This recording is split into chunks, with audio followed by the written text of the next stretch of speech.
Alvin, ang sundalo. Credit to the author. 2598607. Ang mga pangalan po na nandito ay galing sa mga name generator. Kung meron man pagkakatulad sa mga pangalan ng tao o lugar at pangyayari, ito ay tunay na hindi sinasadya. Iniharap ng hukbong itim na dragon ang sarili bilang isang nagkakaisang prente. Isang manalitikong entidad kung saan ang mga miyembro nito ay may parehong paniniwala at layunin. Mahihirapan ang mga tagalabas na tuluyan silang pabagsakin. Gayunpaman, may mga bitek sa ilalim ng ibabaw. Kung minsan ay nagkakagulo ang mga sundalo na nagreresulta sa marahas na labanan. Sa ilalim ng ganitong mga sitwasyon, natural lamang na maging mas maingat at hindi nakikipagtalo ang batalyon ng mas mahinang kapitan kapag nahaharap sa mga batalyon na pinamumunuan ng mas nakahihigit na mga kapitan. Tutal, ang anumang labanan na nauuwi sa matinding labanan ay palaging nakakasama sa mga grupong may mas mahinang suporta. Dahil dito, nang pumutok ang balita tungkol sa pagkamatay ni James Wang, hindi lamang nagdalamhati ang kanyang mga tauhan sa kanyang pagkamatay, kundi nag-alala rin sila tungkol sa posibleng paghihirap na maaaring kailanganin nilang tiisin. Tutal, hindi pa tiyak kung ang kapitan na papalit kay James ay magiging isang mahusay na kapitan tulad ni James. Ito ang dahilan kung bakit sila labis na nababalisa tungkol sa posibilidad ng kanilang bagong kapitan. Wala silang ideya tungkol sa lakas ng kanilang bagong kapitan. Kung sakaling mapatunayang masyadong mahina ito, kailangan nilang iwanan ang kanilang dating nakahihigit na mga saloobin. Bukod dito, maraming sundalo mula sa ibang mga batalyon ang maaaring samantalahin ang pagkakataong ito upang apihin sila. Dati, noong nabubuhay pa si James, walang sinuman sa hukbo ang nangahas na maghanap ng gulo sa kanila. Ngayong wala na si James, kung mahina ang kanilang bagong kapitan, tiyak na sasambahin ng mga may palakol ang pagkakataong ito upang maghayganti.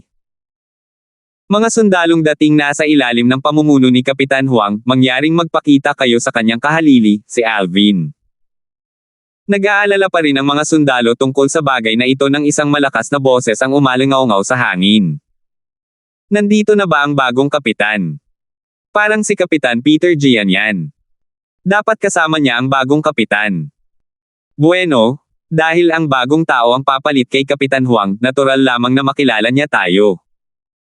Iniisip ko kung siya ba ay madaling pakisamahan at mahinahon. Wala akong pakialam sa ugali niya o kung gaano siya kagaan makisama. Gusto ko lang na maging kasing husay niya si Kapitan Huang. Kahit papaano, hindi siya maaaring maging masyadong mababa kumpara kay Kapitan Huang. Agad na umangat ang batalyon na dating nasa ilalim ng pamumuno ni James, nagbubulungan sa isa't isa, habang tinatahak nila ang pinagmumula ng boses. Marami sa kanila ang same time na naghahangad na sana'y hindi masyadong mahina ang kanilang bagong kapitan. Hanggat hindi siya mahina, handa pa nga nilang baliwalain ang iba pa niyang katangian. Mataas sa himpapawid, si Alvin, suot ang kanyang lilang damit, ay dahan-daang naglakad sa likuran ni Peter Gian, habang ang mga kamay ay nakahawak sa kanyang likod. Pinagmasdan niya ang tanawin habang lumilipad siya sa ilang magagandang lambak. Ito ay matatagpuan sa malayong malayo sa daan-daang mga tolda na kitang-kitang mas malayo sa ibang mga grupo. Ang mga toldang ito ay tiyak na pag-aari ng mga Centurion at mga Decurion sa ilalim ng aking pamumuno, kinuha ni Alvin. Swoosh! Isang bagzo ng hangin ang nagsimulang umihip sa hangin habang isang grupo ng mga itim na tuldok, na parang isang kawan ng mga balang na lumilipat, ang lumitaw sa paningin ni Alvin. Tila patungo ang mga ito sa kanya at kay Peter Gian. Dahil sa kanyang mahusay na paningin, mabilis na binilang ni Alvin ang bilang ng mga ulo at natuklasan na nasa humigit kumulang 800 sundalo ang paparating sa kanila. Hindi siya nagulat sa kakaunting bilang ng mga sundalo. Tutal, ang ilan sa mga sundalo, na nasa ilalim na ngayon ng kanyang pamumuno, ay malamang na may mga tungkuling dapat asikasuhin. Dahil natupad mo na ang utos ni Commander Chen, maaari ka nang umalis, Kapitan Gian, walang ekspresyong sabi ni Alvin kay Peter Gian na tila wala nang balak umalis. Malinaw na sabik na si Alvin na makitang umalis si Peter Gian. Huwag masyadong mabilis, Kapitan Darfield. May mensahe pa akong gustong iparating sa kanila, sagot ni Peter Gian nang may ngiti habang ang kanyang mga mata ay palihim na kumikinang. Ano? Sasabihin mo ba sa kanila na ang kanilang bagong kapitan ay isa lamang Violet Moon Heavenly Celestial? Sagot ni Alvin, habang tinatitigan si Peter Gian ng may malamig na titig. Parang alam niya ang mga tumatakbo sa isip ni Peter Gian. Tumugon si Peter Gian sa mga salita ni Alvin ng may pang-iinis. Nanatili siyang nakatayo sa kanyang kinatatayuan, hinihintay ang pagdating ng batalyon ni Alvin. Swoosh! Bumilis ang hangin nang dumating ang humigit kumulang 800 sundalo mula sa Black Dragon Army bago si Alvin. Gumalaw sila sa maayos na pormasayo ng 3. 8 individual ang bumubuo sa unang hanay, 70 ang bumubuo sa pangalawa, at sa huli, mahigit 700 tao ang nagtipon sa dulo. Lahat ng sundalo ay nakasuot ng parehong itim na baluti, na nagbibigay sa kanila ng unipormeng anyo. Gayunpaman, ang mga badge na nakadikit sa kanilang mga dibdib ang nagpaiba sa kanila. Sinuri ni Alvin ang kanilang mga badge. Mga centurion, mga decaren, mga sundalong naglalakad. Batay dito, alam niyang ang unang grupo ay binubuo ng mga centurion, ang pangalawa ay binubuo ng mga decaren, at ang huli ay mga regular na sundalo. Isang karangalan ang makilala kayo, mga kapitan. Sabay-sabay na bati ng mga sundalong nagkatipon, kasunod ng pangunguna ng mga centurion sa pagbati sa 2 kapitan. Pinakiusapan ako ni Commander Chen na samahan ang inyong bagong kapitan upang makipagkita sa kanyang batalyon sa unang pagkakataon. Ngayong tapos na ang aking trabaho, magpapaalam na ako, sabi ni Peter Gian. Pagkatapos, sinulyapan niya ang mga sundalo bago tumawa ng malakas. Iminumungkahi kong pahalagahan ninyo ang bawat sandaling natitira sa inyo kasama ang inyong bagong kapitan. Natural lamang na nalito ang mga sundalo. Nagpatuloy si Peter Gian sa pagsasabing, kita mo, isa lamang siyang Violet Moon Heavenly Celestial. Malaki ang posibilidad na hindi niya kayang manatili sa posisyong ito hanggat inaasahan mo. Kasabay ng isa pang pagsabog ng tawa, lumabo ang kanyang anyo bago siya umalis na parang hangin. Sandaling ito, ang buong lugar ay natahimik ng husto. Ang mga mata ng lahat ay nakatuon kay Alvin. Ang respeto sa kanilang mga mata noong tiningnan nila si Alvin kanina ay napalitan ng kaunting pagkadismaya. Higit sa lahat, ang 8 centurion ay may malalim na kunot noong nakaukit sa kanilang mga mukha. Kaya, ang taong nakahanap ng identity token ni Kapitan Huang ay isa lamang Violet Moon Heavenly Celestial. Paano tayo nagagawang paglaruan ng tadhana ng ganito kalupit? Matapos ilabas ni Peter Gian ang balita tungkol kay Alvin na isa lamang Violet Moon Heavenly Celestial na ipinataw, nagsimulang magbulungan ang 8 centurion sa isa't isa, at ramdam na ramdam ang kanilang pagkadismaya. Samantala, nag-uusap din ang mga decaren nang makabawi sila mula sa pagkabigla. Nang marinig ang kaguluhan, sumigaw si Alvin ng may mapanglo na ekspresyon sa kanyang mukha, tumahimik. Napakalakas ng kanyang boses kaya agad nitong natabunan ang mga boses ng mga sundalo. Agad na tumahimik ang mga sundalo. Prituhin mo ba ang kapitan mo na parang hangin? Kitang-kita sa kanyang mga mata ang galit ni Alvin. Kahit na ilang araw lang siyang magiging kapitan nila, siya pa rin ang kanilang nakatataas sa sandaling ito. Gayunpaman, wala sa kanyang mga nasasakupan ang nagpakita sa kanya ng respeto. Malinaw na iniisip nilang hindi siya karapat-dapat sa kanilang respeto. Binasag ng isa sa mga centurion ang katahimikan gamit ang isang pangungutya. Isang pang-iinis ang makikita sa kanyang mukha nang sabihin niya, isa ka lamang Violet Moon Heavenly Celestial na nakakuha ng iyong posisyon dahil sa swerte. Hindi ka magtatagal bilang kapitan namin. Ang tapang-tapang mo para magpanggap kahit maliit ang iyong cultivation base. Putok. Biglang nabura ang ngisi ng centurion nang may umalangaw-ngaw na malakas na pagsabog sa hangin. Isang malakas at malungkot na sigaw ang umalangaw-ngaw sa hangin na sinundan ng isang kalabog. Ang centurion na nanunuya kay Alvin ay napatalsik pabalik. Nagbuga siya ng isang bukal ng dugo sa hangin. Ang dugo ay gumuhit ng isang arko sa hangin na mukhang kakilakilabot. Ang iba pang mga centurion na sanay sa isalita na sana kanina ay natigilan at natahimik. Ngayon ay naunawaan na nila na ang kanilang bagong kapitan ay higit pa sa isang Violet Moon Heavenly Celestial. Sila mismo ay mga Violet Moon Heavenly Celestial, ngunit hindi nila mahuli ang mga galaw ni Alvin nang saktan niya ang kanilang kasama. Kumalma ka po, Kapitan. Pagmamakaawa ng isang matandang centurion na nanginginig ang boses. Siya ang unang nakabawi ng kanyang katinoan. Agad siyang napaluhod. Mayroong patakaran sa mga sundalo ng Black Dragon Army. Ang parusa para sa pagsuwi sa nakatataas ay kamatayan.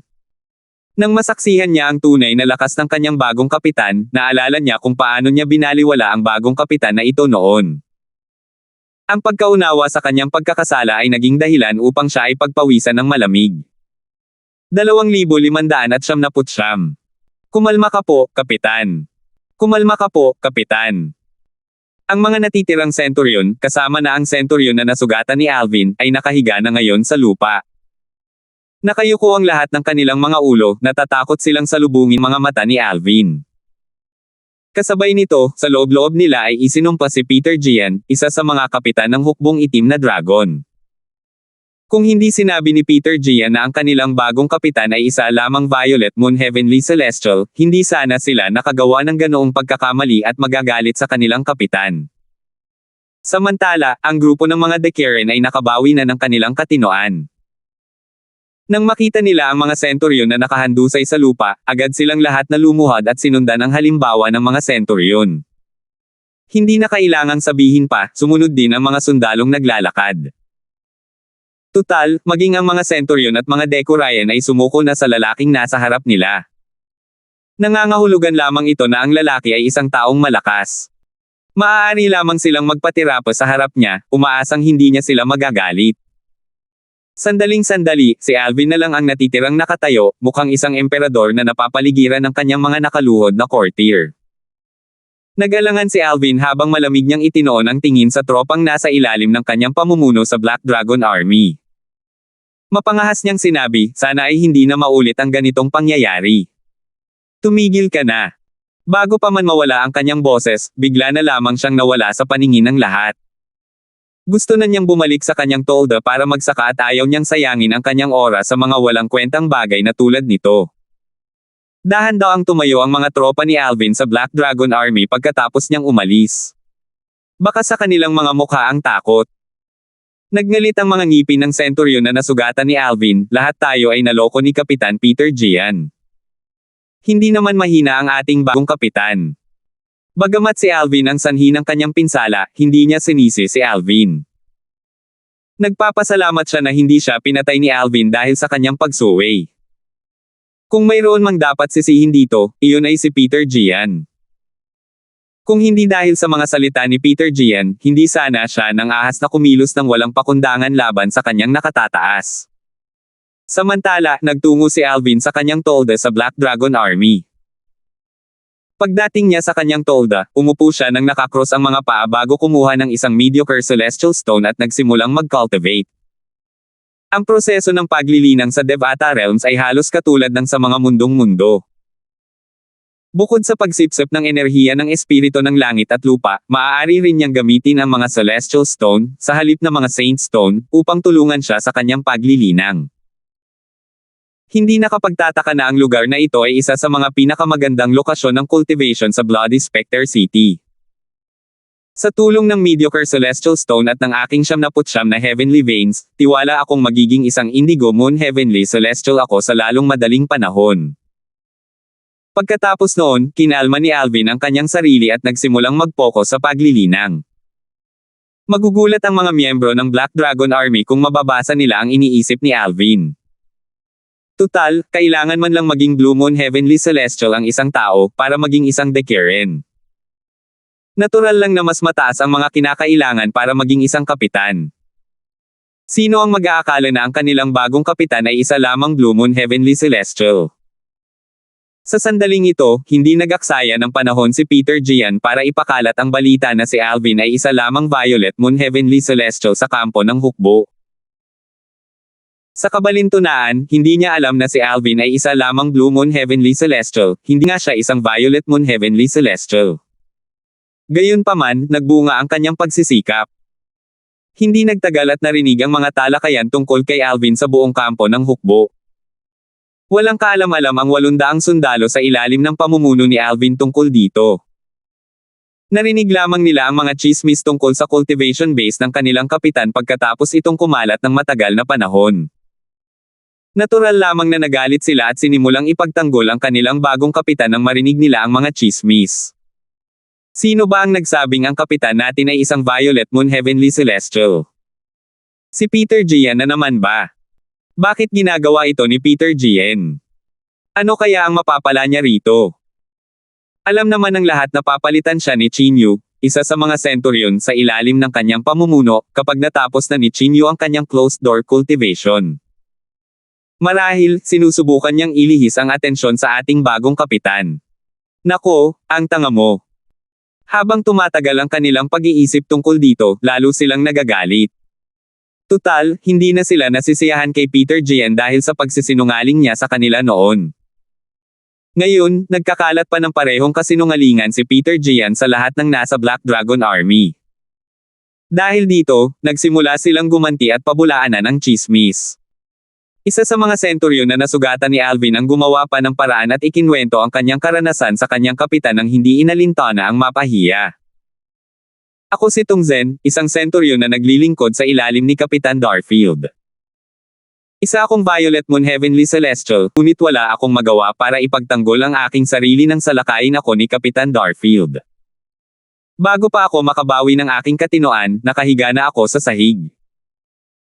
Kung si Kapitan Darfield ay isa lamang talagang Violet Moon Heavenly Celestial, sa tingin ba ninyong lahat ay matatalo niya ako ng ganoon kadali? Sa pagsisikap ng mga tropa sa ilalim ng pamumuno ni Alvin, maraming tao ang nagsimulang maniwala na si Alvin ay hindi lamang isang Violet Moon Heavenly Celestial. Ang ilan sa kanila ay nag-isip pa nga na si Alvin ay mas malakas kaysa kay Peter Jian na siyang pinakamahina sa 10 kapitan ng Black Dragon Army. Nang sa wakas ay makarating ang balita tungkol dito sa pandinig ni Peter Jian, naging malungkot ang kanyang ekspresyon.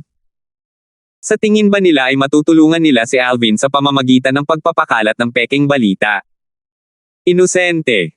Masyadong inosente.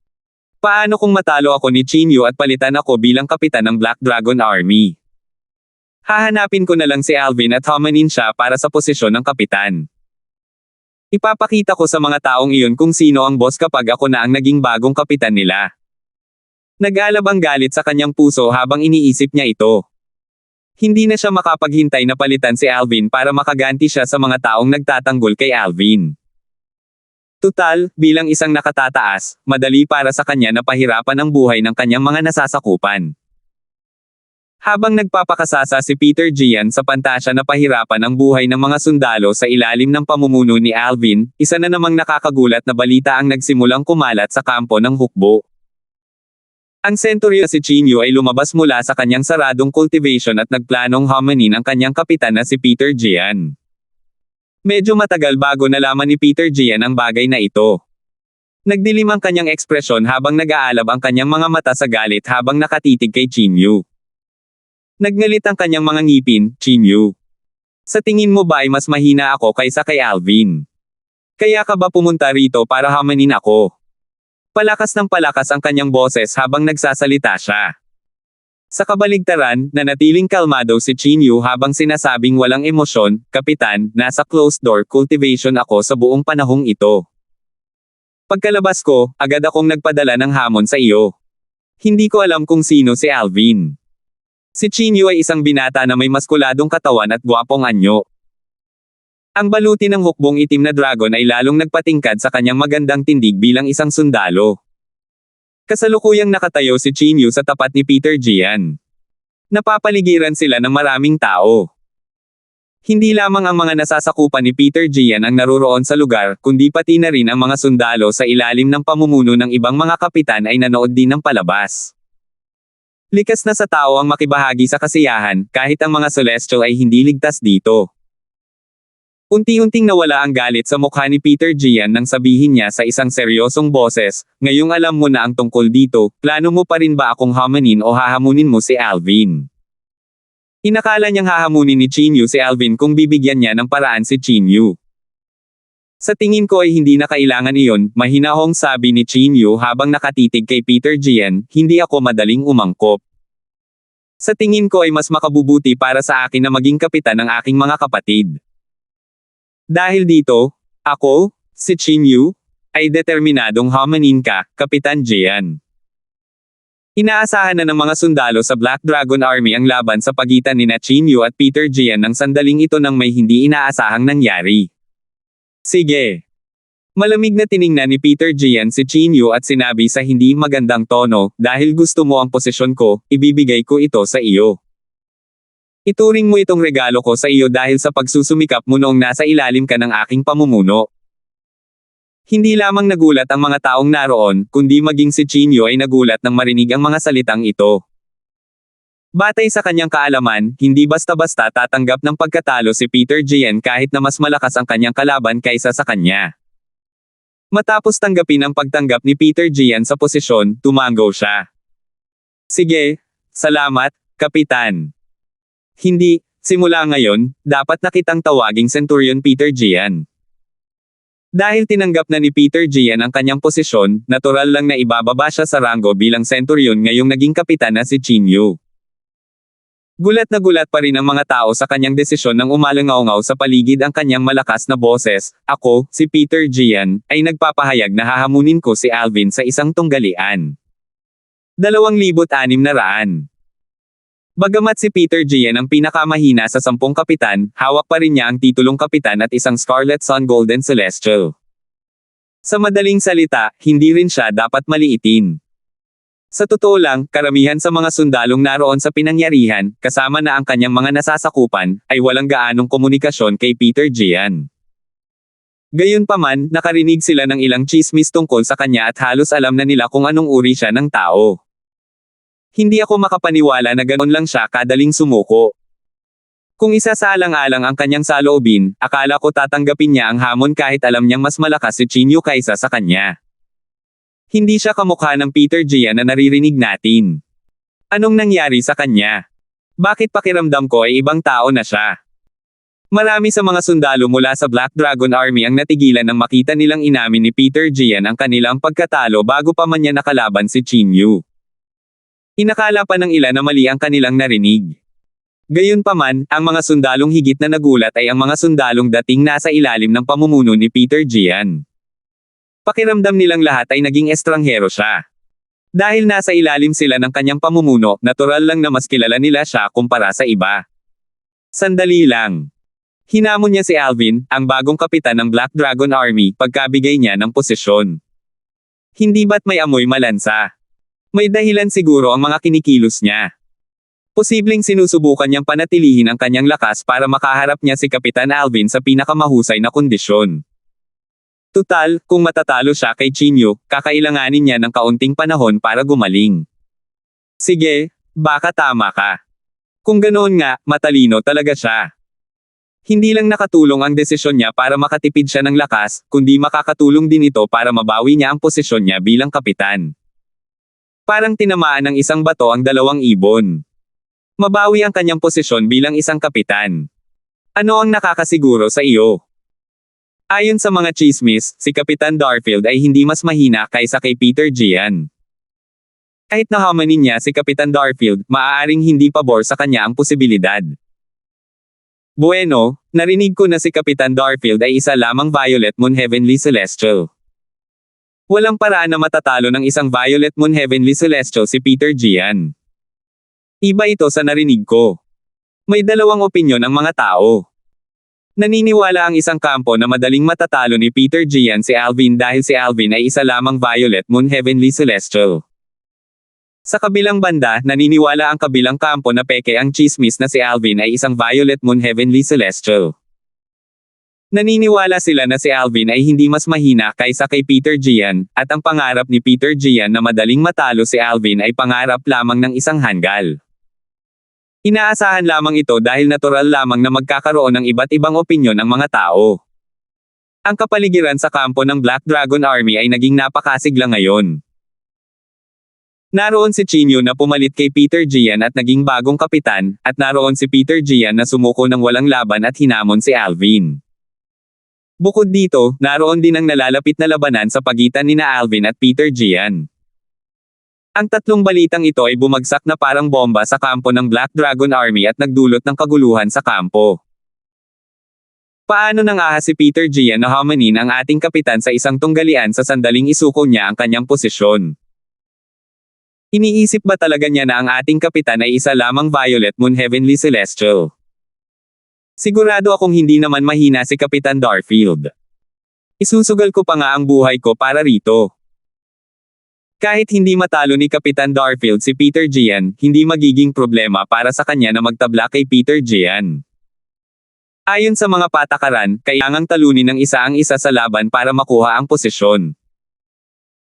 Kung hindi matatalo ni Peter Gian si Kapitan Darfield, hindi niya makukuha ang posisyon ng isang kapitan.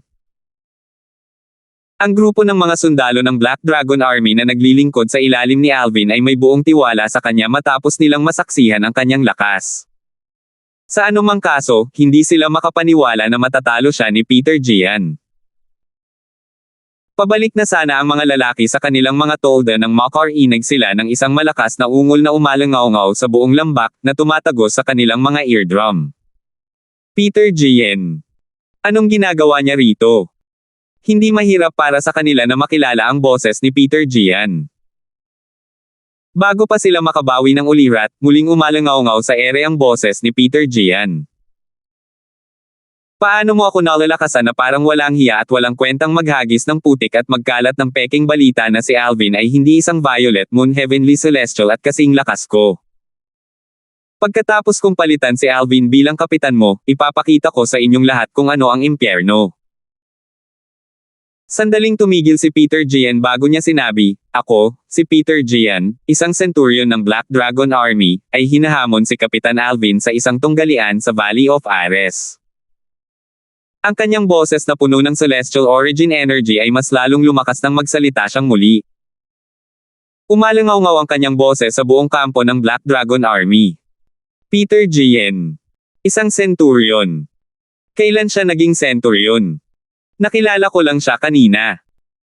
Sa lambak kung saan naninirahan ang commander at mga kapitan ng hukbong itim na dragon, sina Oji at Wenyo, mga kapitan ng hukbong itim na dragon, ay lumabas mula sa kanilang mga tolda, nagulat na gulat.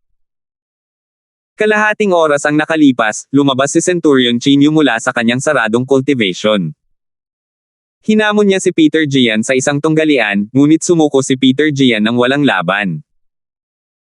Bilang resulta, pinalitan siya ni Chinyu bilang kapitan, at si Peter Gian ay ibinaba sa ranggo bilang isang centurion.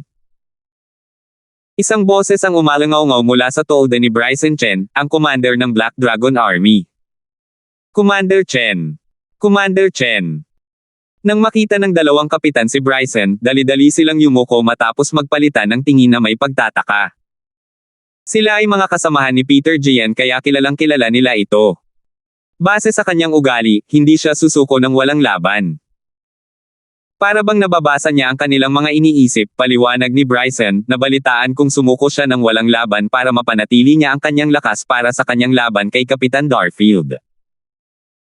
Hindi ba't narinig mo lang siyang hinamon si Kapitan Darfield sa isang tunggalian sa lambak ng Ares? Pinagtitipid ang lakas niya. Aba, may katuturan naman yan. Tumanggaw si Oji. Mapanghamak na sinulyapan ni Wenyo ang tolda ni Alvin. Kailangan pa ba iyon? Tutal, hindi naman ganoon kalakas si Alvin. Isa lamang siyang Violet Moon Heavenly Celestial. Commander Chen, bati ni Donald Hale, isa pang kapitan ng Black Dragon Army, pagkalabas niya ng kanyang tolda. Pagkatapos, tumabi siya at sumulyap sa tolda ni Alvin. Kasabay nito, bumukas ang takip ng tolda at isang lilang figure ang lumabas mula sa loob. Ang lilang figure ay walang iba kundi si Alvin. Kanina pa siya nag-cultivate at nagulat sa boses ni Peter Gian. Bagamat hindi niya masyadong iniisip si Peter Gian, hindi siya kailanman atres sa isang hamon. Bukod dito, ito ay isang magandang pagkakataon para maipakita niya ang kanyang lakas sa mga taong humahamak sa kanya at patunayan na higit pa sa kwalipikado siya upang maging isang kapitan ng Black Dragon Army. Commander. Kapitan Hale, bati ni Alvin kina Bryson at Donald. Tumanggo lamang siya bilang pagbati sa dalawa pang kapitan. Pagkatapos magsalita ni Alvin, sumigaw si Wenyo, Alvin. Madilim ang kanyang ekspresyon habang patuloy na sinasabi, paano ka nang ahas na kumilos ng mayabang sa harap ng commander? Sa tingin mo ba ay mas nakahihigit ka kay Commander Chen? Hindi ka ba makapagpakita ng higit na respeto sa aming commander? Lalong lumala ang kanyang galit habang nagsasalita. Malinaw na ginagawa niyang parang bundok ang isang maliit na bontan. Gayunpaman, nanatiling hindi natitinag si Alvin sa puot ni Wenyo. Sinulyapan niya si Wenyo mula sa gilid ng kanyang mga mata at sinabing, kaya ipinapakita mo ang iyong paggalang sa pamamagitan ng paglalagay ng salitang ancient sa likod ng titulong commander. Sinasabing ang mga taong mapagpakumbaba at tila tapat ang siyang karaniwang nagtataglay ng malalaking ambisyon. Sino ang nakakaalam kung sa ilalim ng iyong tapat na anyo, ay mayroon kang mga iniisip na agawin ang posisyon ng commander? Hindi inaasahan ni Wenyo na sasalungatin ni Alvin ang kanyang mga sabi. Nagbago ang kanyang ekspresyon habang sumisigaw siya sa galit, kalokohan. Puro kalokohan yan. Paano ka nang ahas na magbigay ng mga walang besang paratang? Theoretical lang ang sinasabi ko. Hindi mo kailangang magalit, Kapitan Chai. Maliban na lang. Tumama ang mga sinabi ko. Nakangising sabi ni Alvin. Ikaw. Hindi nakapagsalita si Wenyo. Sa sandaling ito, sumingit si Bryson, tama na. Pagpupugay lang naman. Gaya ng sabi ni Kapitan Darfield, ang katapatan ay hindi nasusukat sa kung paano ako tinatawag. Sigurado akong walang ibig sabihin si Kapitan Darfield na kawalang galang sa akin. Dahil nagsalita na ang commander, natural lang na hindi na makapag-aral pa si Wenyo. Tiningnan niya ng matalim si Alvin na parang sinusubukan nitong hiwain si Alvin sa milyong piraso gamit ang kanyang tingin. Hindi pinansin ni Alvin si Wenyo at tumingin kay Bryson habang nagtatanong, alam mo ba kung saan matatagpuan ang lambak ng Ares, Commander? 2,601. Ang lambak ng Ares ay isang lugar kung saan maaaring maglaban at magsanay ang mga sundalo mula sa hukbong itim na dragon. Natural lamang kapag may mga pagtatalo sa pagitan ng mga sundalo, maaari rin silang manampa ng kasunduan sa kamatayan sa harap ng kani-kanilang mga kapitan at lumaban sa lambak ng Ares.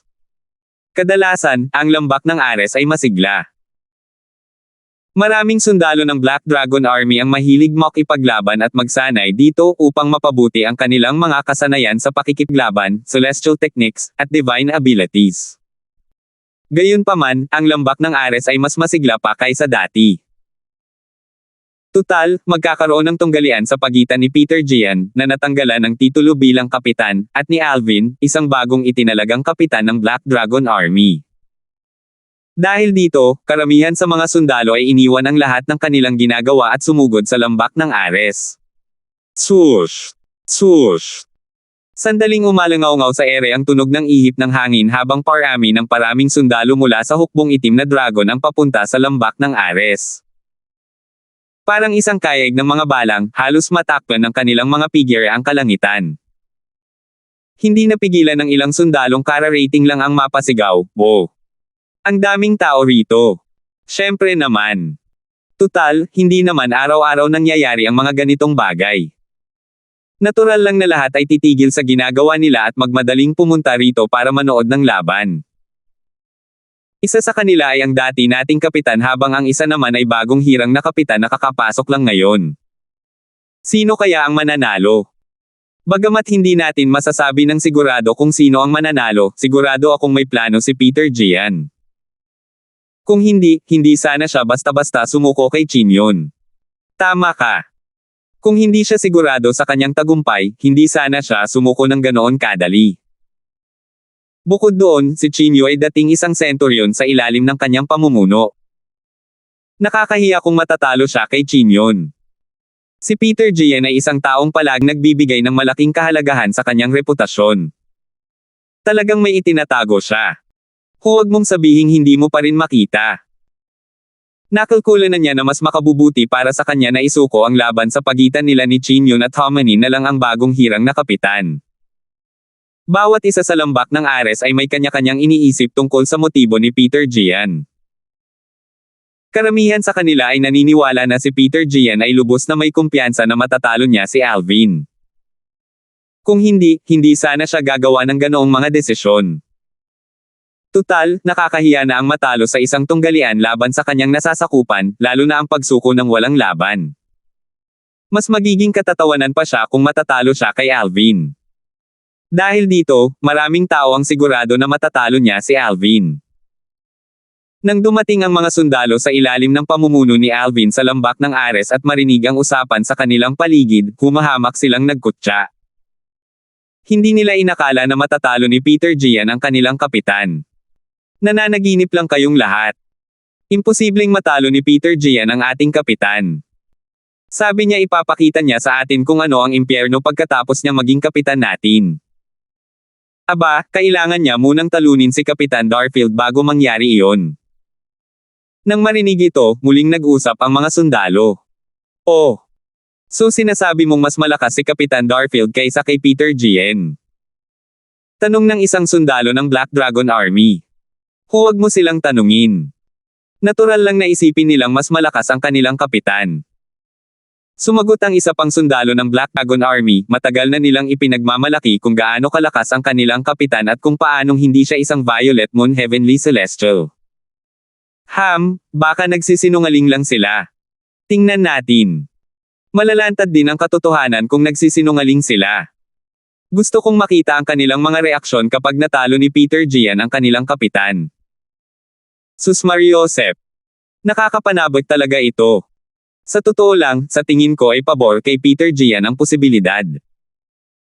Kung isasantabi ang lahat, matagal na siyang kapitan ng Black Dragon Army, at hindi siya kailanman lumalaban sa isang labanan ng hindi handa. Ngayong nabanggit mo na, mukhang mas malaki ang tsansa ni Peter Gian na manalo. Pagkatapos ng talakayan, ang ilan sa mga sundalo mula sa Black Dragon Army na sa una ay nag-akala na may pagkakataong manalo si Alvin ay naimpluwensyahan ng talakayan sa kanilang paligid. Sa huli, ang tanging mga taong naniniwalang mananalo si Alvin ay ang kanyang mga nasasakupan. Sa sandaling ito, may sumigaw, narito na ang centurion na si Peter Gian. Sandaling nagtinginan ang lahat sa lambak ng Ares. Sa huli, ang kanilang mga mata ay nakatuon sa silangan at natuon ang kanilang pansin sa isang figure na pababa mula sa langit. Natural lang na maging sentro ng atensyon si Peter Gian dahil isa siya sa mga pangunahing tauhan sa labanan ngayon. Wala ni isa sa mga centurion na naroon ang nagdulot ng ganitong kaguluhan nang dumating sila.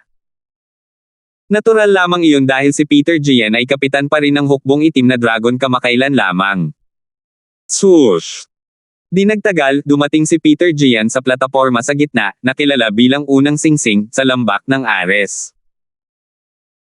Pagkababa niya, tumayo siya nang nakahawak ang mga kamay sa kanyang likod at ipinikit ang kanyang mga mata habang hinihintay ang pagdating ni Alvin. Tingnan mo kung gaano katatag si Centurion Gian. Hindi ba't sinabi ko na ang Centurion na si Peter Gian ay hindi kailanman lalaban sa isang taunang labanan? Dahil nang ahas siyang hamanin si Kapitan Darfield, tiyak na magtitiwala siyang mananalo sa tunggalian. Sige, hintayin natin si Kapitan Alvin. Kailan kaya siya darating? Nagsimulang abangan ng mga tao ang pagdating ni Alvin. Tingnan mo. Si Kapitan Chinyu. Pagkalipas ng halos isang kapat ng isang oras, isa na namang kaguluhan ang sumiklab sa lambak ng Ares. Tumangala ang lahat at nakita ang isang binata na nakasuot ng itim na roba. Siya ang bagong hirang na kapitan, si Chinyu. May kahangahangang aura si Chinyu na siyang dahilan kung bakit siya namumukod tangi sa ibang mga sundalo nang suot niya ang baluti ng Black Dragon Army. Bagamat casual ang kanyang tindig, hindi nito naiba ang kanyang aura. Sa kasalukuyan, mayroong humigit kumulang 200 centurion sa lambak ng Ares. Bagamat hindi sila kasing lakas ni Peter Gian, sila rin ay mga ginintoang celestial. Nang dumating sila sa lambak, bahagyang natuwa rin ang mga tao sa kanilang nakita. Nang marinig ni Peter Gian ang ingay mula sa pagdating ni Chinyu, bigla niyang iminulat ang kanyang mga mata at malamig na tiningnan si Chinyu. Nagtanong siya, Chinyu, nandito ka ba para magpasikat? Dumilim ang kanyang ekspresyon nang makita niya si Chinyu. Tutal, ang taong ito ang dahilan kung bakit siya nawala ng posisyon bilang kapitan. Bilang isang taong nagbibigay ng malaking kahalagahan sa kanyang reputasyon at pagmamalaki, natural lang na hindi siya masaya. Huwag mo akong intindihin ng hindi tama, Centurion Peter Gian, mahinahong sabi ni Chinyu nang magtama ang mga mata ni Peter Gian, nandito ako para makita ang bagong kapitan ng Black Dragon Army. Natural lang, mas makabubuti kung matatalo mo siya. Susuportahan kita. Ngumisi si Peter Gian at nanatiling tahimik. Pinaikit niya ang kanyang mga mata, ayaw nang tumingin kay Chinyu.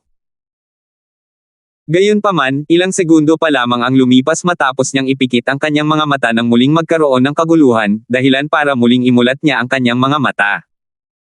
Commander Chen. Commander Chen.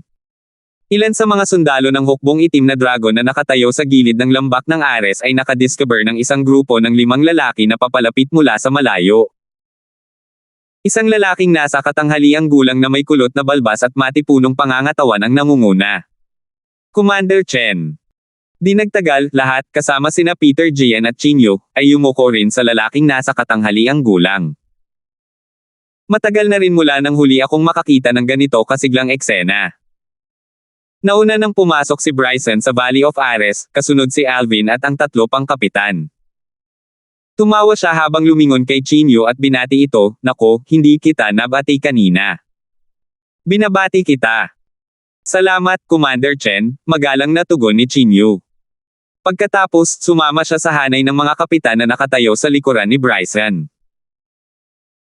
Bahagyang inikot ni Bryson ang kanyang ulo at tumingin kay Alvin saglit bago niya sinabi kay Qin Yu, "Qin Yu, gusto kong makilala mo si Alvin, ang ating bagong kapitan." Pagbati, Kapitan Alvin. "Ako si Qin Yu," bati ni Qin Yu kay Alvin. 2,602. "Isang karangalan ang makilala ka, Kapitan Qin," sagot ni Alvin ng may pagtango. Halos nalaman na niya ang mga nangyari sa kanyang paglalakbay dito. Sa simula, si Qin Yu ay isang centurion sa ilalim ng pamumuno ni Peter Jian. Matagal na siyang nagsanay sa closed-door cultivation bago lumabas ngayon. Sa sandaling lumabas siya, hindi siya nag-aksaya ng oras sa paghamon kay Peter Jian. Sino ang mag-aakala na susuko si Peter Jian nang walang laban? Sa huli, maayos niyang napalitan si Peter Jian bilang kapitan, at ang huli ay ibinaba sa isang centurion. Naisip ni Alvin, kaya nga niya tinawag ang sarili niyang centurion nang hamanin niya ako sa isang tunggalian kanina. Kapitan Darfield. Kapitan Darfield. Habang si Alvin ay nalulunod sa sarili niyang pag-iisip, narinig niya ang mga taong tumatawag sa kanya. Lumingon siya upang tumingin at bahagyang natigilan nang makita ang kanyang mga nasasakupan na yumuyuko sa kanya. Bagamat napigilan niya ang pagkadismaya ng kanyang mga nasasakupan sa pamamagitan ng pagpapakita ng lakas kanina, hindi niya inaasahan na tatanggapin nila siya bilang kanilang kapitan ng ganito kaga, lalo na ang pagtrato sa kanya ng may ganitong paggalang. Kasabay nito, lahat ng nasa lambak ng Ares ay nabaling ang kanilang atensyon kay Alvin. Sinuri siya ng lahat habang nagsimula silang mag-usap ng masigla. Siya ang bagong kapitan, si Alvin. Siguro nga. Kung hindi, bakit siya binabati ng mga nasasakupan niya ng ganito? Dati, nasa ilalim ng pamumuno ni James ang mga lalaking iyon. May chismis na isa lamang siyang Violet Moon Heavenly Celestial. Kung totoo ito, tiyak na hindi nila siya tretuhin ng ganito kagalang-galang. Sino ang nakakaalam? Magkaiba ang sinasabi ng magkabilang panig. Malalaman natin sa lalong madaling panahon kapag natapos na ang lahat. Hindi ko inaasahan na makikilala ko ang aming bagong kapitan sa ganitong sitwasyon. Talagang interesado ako sa lakas niya. Tutal, hindi makukuha ng mga ordinaryong tao ang identity token ni Kapitan Huang. Nagsisimula na akong ma-excite sa laban na ito. Pagkatapos noon, sabay-sabay na lumingon ang grupo ng mga sundalong Black Dragon at tumingin kay Peter Jian na nakatayo sa first ring sa gitna ng Valley of Ares. Sina Alvin at Peter Jian ang mga pangunahing tauhan sa laban ngayon. Natural lang na sa kanila nakatuon ang atensyon ng lahat. "Nandito ka na pala, Alvin," sabi ni Peter Jian habang nakatingin kay Alvin ng may paghamak. Mapang-uyam niyang sinabi, "Walang masama, pero hindi ko inakalang tatanggapin mo ang hamon. Akala ko magtatago ka sa toldo mo na parang duwag at magpapanggap na pumasok ka sa isang saradong kultibasyon." Lumipat ang tingin ng lahat kay Alvin nang marinig ito. "Napakayabang mo naman," tugon ni Alvin sa mapang-uyam na mga salita ni Peter Jian. Pagkatapos, humakbang siya paaban. Lumabo ang kanyang anyo, at bago pa man mawala ang kanyang boses, lumulutang na siya sa ere at nakatingin kay Peter Jian. Nagbago ang ekspresyon ni Peter Jian nang makita niya si Alvin na pumapailan lang sa ere at nakatingin sa kanya. Sumiklab ang galit sa loob niya nang tumalon siya pataas sa ere, nakatayo sa pantay na lupa kasama si Alvin. Ginamit niya ang kanyang celestial origin energy bago ito nagsimulang lumabas sa kanyang tawan sa isang kisap mata lamang. Tinitigan niya si Alvin habang dumura, isa ka lang Violet Moon Heavenly Celestial, paano mo nasabing puno ako ng sarili ko? Sa tingin mo ba talaga ay matatalo mo ako? Hindi nagatubili si Alvin na sumagot kay Peter Gian. Nanatili siyang hindi gumagalaw na parang estatwa habang matatag na nakataas ang kanyang mga paa sa ere. Nang makita ito, dumilim ang ekspresyon ni Peter Gian habang patuloy siyang nagbabato ng mga mapang-akit na salita kay Alvin, "Aba, napakatalino mo, ibibigay ko sa iyo yan. Magaling ka namang mangakit ng pabor sa mga nasasakupan mo. Kung hindi, hindi sana sila nagkalat ng chismis na mas malakas ka kaysa sa akin at kung paanong hindi ka isang Violet Moon Heavenly Celestial." Bahagyang natigilan si Alvin nang marinig ang mga salita ni Peter Gian. Instinktibo siyang lumingon sa kanyang mga nasasakupan. Hindi niya inaasahan na ipagtatanggol siya ng kanyang mga tauhan nang hindi niya nalalaman. Nang maramdaman ang tingin ng Centurion na dating nasaktan ni Alvin, humakbang paarap at sinabing, "Kapitan Darfield, pumunta si Centurion Gian sa ating mga tolda ngayon at inanunsyo na tuturuan niya tayo ng leksyon pagkatapos kanyang palitan bilang kapitan. Gayunpaman, naniniwala akong wala siyang pagkakataon." Kumulo ang kanyang dugo habang nagsasalita. "Tama iyan. Naniniwala kami sa iyo, Kapitan Darfield. Naniniwala kaming hindi mo siya bibigyan ng pagkakataong palitan ka." Nagising ang lahat ng kalalakihan sa mga sundalo ni Alvin sa sinabi ng Centurion. Nagsimula silang sumigaw ng malakas bilang suporta kay Alvin. Tiningnan nila siya ng may pag-asam, siguradong magtatagumpay siya. "Ano ba yung pinagsasabi mo? Paano mo ako inakusahan ng mga ganyang bagay?" Nagbago ang ekspresyon ni Peter Gian. Sumimangot siya sa Centurion na nagsalita. Hindi niya inaasahan na mabubunyag siya sa harap ni Bryson, ang commander ng Black Dragon Army. Natural lamang na itanggi niya ang kanyang mga sinabi. Bagamat hindi naman pangkaraniwan na abusuhin ng isang nakatataas ang kanyang kapangyarihan, ang mga ganitong gawain ay hindi katanggap-tanggap. Kahit papaano, hindi magbubulag-bulagan si Bryson sa ganoong bagay. Peter Gian. Gaya ng inaasahan, naging malungkot ang ekspresyon ni Bryson. Tiningnan niya si Peter Gian ng may pagbabanta habang sinasabi sa isang seryosong boses, "Gusto mo bang magpaliwanag?" Alam ni Peter Gian na wala siyang paraan para masabi ang lahat ng ito. Napakaraming saksi at tama lang ang mga pangyayari. Mahinahon siyang sumagot, "Commander Chen, nagbibiro lang ako sa kanila. Hindi ko inaasahan na isa sa puso nila iyon." Ngumisi si Bryson bago humarap kay Chinyo at sinabing, "Kapitan Chin, kung matatalo ni Peter Gian si Kapitan Darfield at mabawi ang kanyang posisyon bilang kapitan, gusto kong ikaw ang pumalit sa mga sundalo ni Kapitan Darfield at hayaan si Peter Gian na kontrolin ang kanyang orihinal na mga sundalo." "Opo, Commander Chen," magalang na sagot ni Chinyo. "Ito. Hindi ako makapaniwalang magbibigay ng ganoong utos si Commander Chen." Tapos ibigay ni Bryson ang kanyang utos, natigilan ang lahat ng sundalo ng Black Dragon Army. Sandali silang natahimik bago muling nag-usap. Mukhang kahit si Commander Chen ay hindi iniisip na may pagkakataon si Kapitan Darfield laban kay Centurion Gian. "Hindi mo sinasabi. Gagawa ba ng ganoong kaayusan si Commander Chen kung sa tingin niya ay may pagkakataong manalo si Kapitan Darfield?" Pinoprotektahan ni Commander Chen ang mga tauhan ni Kapitan Darfield. Kung sakaling matalo si Kapitan Darfield ni Centurion Gian, mapoprotektahan niya sila sa pamamagitan ng pagpapailalim sa kanila sa pamumuno ni Kapitan Chin. Mukhang nakatakda na ang kapalaran ni Kapitan Darfield. Kahit si Commander Chen ay walang tiwala kay Kapitan Darfield, walang duda na matatalo si Kapitan Darfield. Lahat, maliban sa mga tauhan ni Alvin, ay lalong kumbinsido na matatalo si Alvin. Natural lamang iyon dahil hindi nila personal na nasaksihan ang lakas ni Alvin. Tiningnan siya ng mga tauhan ni Alvin ng may mga matang puno ng kumpiyansa. Base sa lakas ni Kapitan Darfield, kahit papaano, makakatabla sila ni Peter Gian. Sa madaling salita, walang paraan na si Peter Gian ang magiging kapitan natin. Tama. Hindi mas mahina si Kapitan Darfield kaysa kay Peter Gian. Walang kaalam-alam si Alvin sa mga sinabi ni Peter Gian sa kanyang mga tauhan hanggang ngayon. Paano niya ito hahayaang lumipas? Dumilim ang kanyang ekspresyon nang sabihin niya, papalitan mo ako at tuturuan mo ng leksyon ang aking mga tauhan. Sa sumunod na segundo, tila naglaho na lang sa ere ang figure ni Alvin habang pumailan lang siya sa langitan na parang agila. Sinabi niya sa malungkot na boses, Peter Gian. Bibigyan kita ng 3 segundo para ilabas ang anumang kasanayan at teknik na mayroon ka. Pagkatapos ng 3 segundo, kung mabaigo akong talunin ka sa isang atake, isusuko ko ang aking posisyon bilang kapitan ng Black Dragon Army. Habang umaalingaw-ngaw ang kanyang boses sa lambak, tila bumagsak ang temperatura, dahilan para maramdaman ng mga tao sa paligid na parang dumating na ang taglamig. Sa sandaling humina ang boses ni Alvin, ang lambak ng Ares ay natahimik ng lubusan. 2603.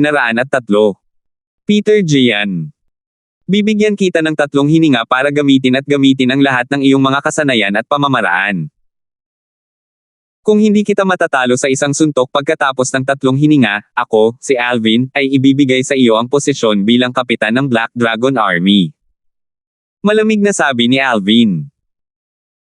Isang matinding katahimikan ang bumalot sa lambak ng Ares habang ang kanyang mga salita ay umalingaw-ngaw sa tainga ng lahat ng matagal. Lahat, kasama na si Bryson, ang commander ng Black Dragon Army, at si Peter Gian, ay nagulat sa kung gaano kalaking kalokohan ang mga salita ni Alvin.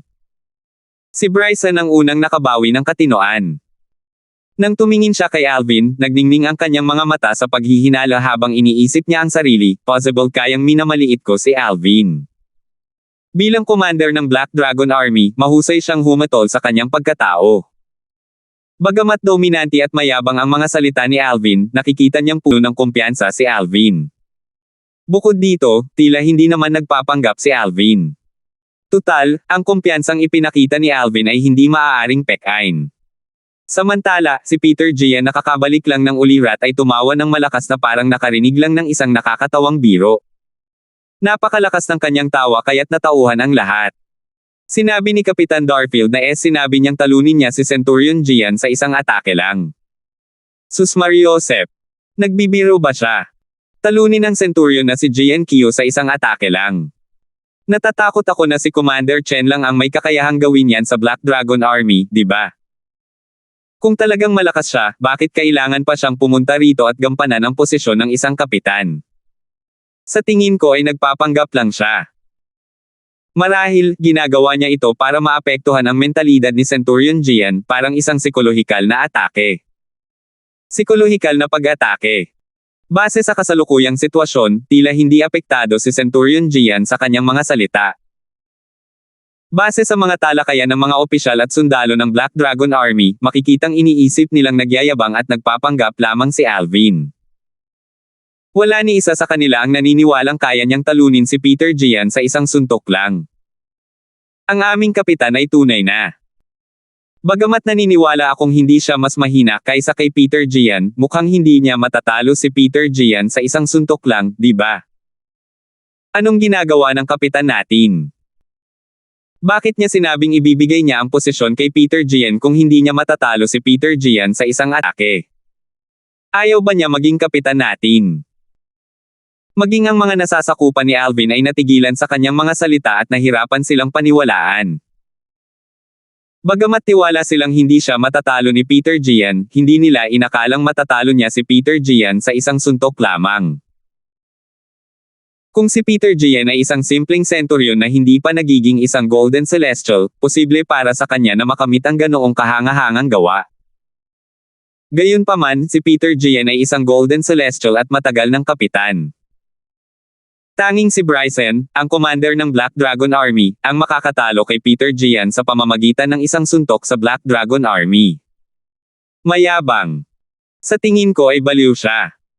Sa 4 na kapitan na nakatayo sa likuran ni Bryson, bahagyang nakasimangot sina Chinyo at Donald habang sina OJ at Wenyo ay may mapanghamak na ekspresyon sa kanilang mga mukha. Matagal nang minamaliit ni na OJ at Wenyo si Alvin simula nang malaman nilang isa lamang itong Violet Moon Heavenly Celestial. Natural lang, hindi sila naniwala kay Alvin nang sabihin nitong talunin niya si Peter Gian sa isang suntok lang. Akala lang nila ay nabaliw na si Alvin. Matapos tumigil sa pagtawa si Peter Gian, nagningning ang kanyang mga mata sa galit habang mapanghamak na sinasabi, kailangan ko bang gamitin ang lahat ng aking mga pamamaraan at kasanayan para lang talunin ang isang simpleng Violet Moon Heavenly Celestial? Kailangan ko lang gamitin ang kalahati ng aking lakas para talunin ka. Sa sandaling tumigil siya sa pagsasalita, ang celestial origin na kanyang ginamit kanina ay biglang lumabas sa kanyang katawan na parang isang nakulong na dragon na kakawala lang sa mga hadlang nito. Umungol siya, Alvin, hindi ko na kailangan ng celestial weapon para talunin ka. Ang kailangan ko lang ay isang simpleng pamalo. Ang kanyang celestial origin energy ay umikot sa kanyang katawan na parang isang dragon at itinaas siya sa kalangitan at naging isang pares ng pakpak. Ito ay isang kilusang divine ability na kanyang pinagkadalubhasaan. Hindi siya gumamit ng anumang celestial methods o divine abilities dahil hindi niya nakita ang pangangailangan para dito. Swoosh! Ang celestial origin energy sa palad ni Peter Gian ay tumigas at naging isang mahabang pamalo habang umiihip ang hangin sa ere. Halata na mahusay siya sa paggamit ng pamalo. Habang sumusugod siya patungo kay Alvin, sumigaw siya, napakalaking panginginig ng pamalo. Base sa kanyang bilis, maaabot niya si Alvin sa isang kisap mata lamang. Ugong. Mahusay na ginamit ni Peter Gian ang mahabang tungkod na nabuo mula sa kanyang celestial origin energy. Tila kayang-kaya ng kanyang tungkod na magdulot ng pagyanig sa langit at sa lupa. Sina OJ at Wenyo na nakatayo sa likuran ni Bryson ay tumingin kay Peter Gian nang may paghanga na parang nakikita na nila ang eksena ng pagkatalo ni Alvin.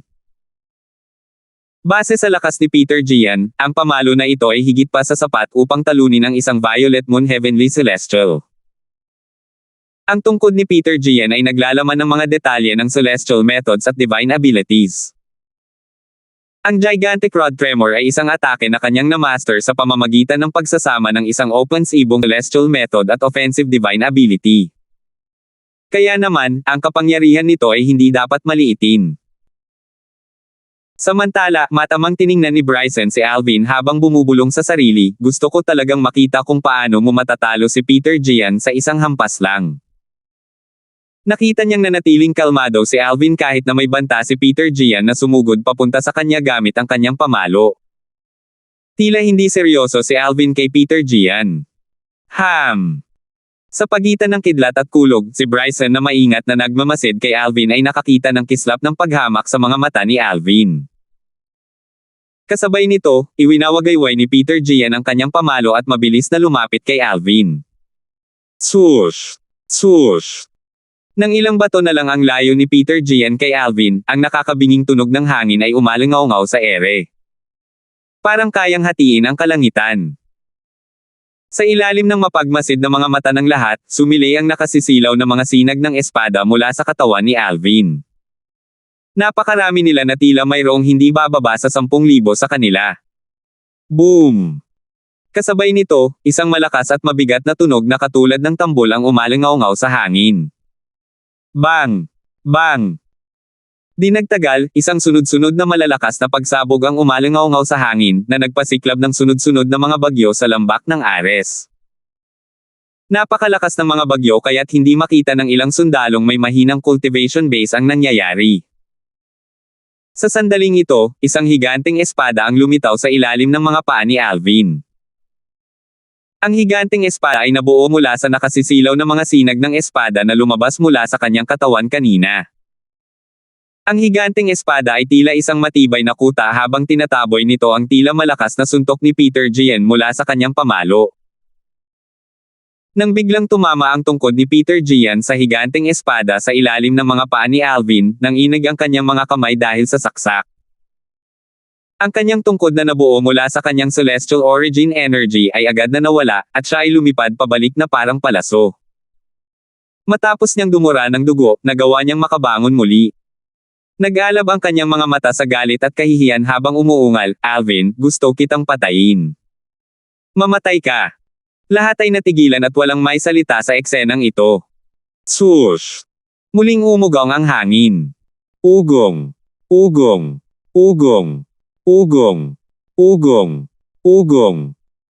Sa sandaling ito, inilabas ni Peter Gian ang kanyang celestial weapon, isang mahabang baras, at ginamit na rin niya ang lahat ng kanyang divine abilities.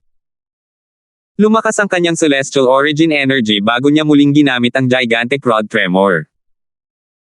Bagamat pareho pa rin ang teknik, ngayong nailabas na niya ito ng buong lakas, natural na mas malakas ang atake. Sumipol ang celestial rod sa hangin habang ito ay bumagsak patungo kay Alvin na parang isang bumabagsak na haligi ng langit. Tunay na kamangha-mangha ang biswal na epekto. Tila kayang sirain nito ang langit at lupa. Putok. Ang celestial weapon ni Peter Gian, isang mahabang tungkod, ay sa wakas ay tumama sa higanteng espada sa ilalim ng mga paa ni Alvin na tila isang pananggalang na kalasag. Ang kapangyarihan mula sa gigantic rod tremor ay doble ang lakas sa pagkakataong ito. 2,604. Putok. Isang nakabibinging pagsabog ang umalangaw-ngaw sa hangin ng ang celestial rod ni Peter Gian ay tumama sa higanteng espada ni Alvin na nabuo mula sa mga sinag ng espada, na naging dahilan upang makaramdam ng matinding kirot sa kanilang mga eardrum ang maraming sundalong may mahinang cultivation base. Swoosh! Isang bilog ng shockwave ang lumabas mula sa napakalaking espada ni Alvin. Para bang isang malaking bato ang tumago sa isang tahimik na lawa. Swoosh! Kumalat ang shockwave sa lahat ng direksyon. Maraming opisyal at sundalo ng Black Dragon Army sa Valley of Ares ang napilitang umatras dahil sa matinding pressure na ito. Ibinigay ni Centurion Gian ang kanyang buong lakas. Siyempre, galit na galit siya kanina. Wala na siyang magagawa para magpigil. Marami sa mga opisyal at sundalo sa lambak ng Ares ang nag-usap-usap habang tumitingala sa langit sa itaas ng unang singsing. Gayunpaman, sila ay natulala sa tanawing sumalubong sa kanilang mga mata. Isang binata na nakasuot ng lila ang nakatayo sa ibabaw ng isang napakalaking espada sa ere, mukhang isang banal na nilalang. Bahagyang nasa ibaba, dumudugo ang kamay ni Peter Gian na may hawak na mahabang pamalo. Makikitang napunit ang sapot sa pagitan ng kanyang hintuturo at hinlalaki. Bukod dito, ang kanyang mukha ay kinulayan ng kulay asul at puti habang siya ay umatras ng 10 hakbang.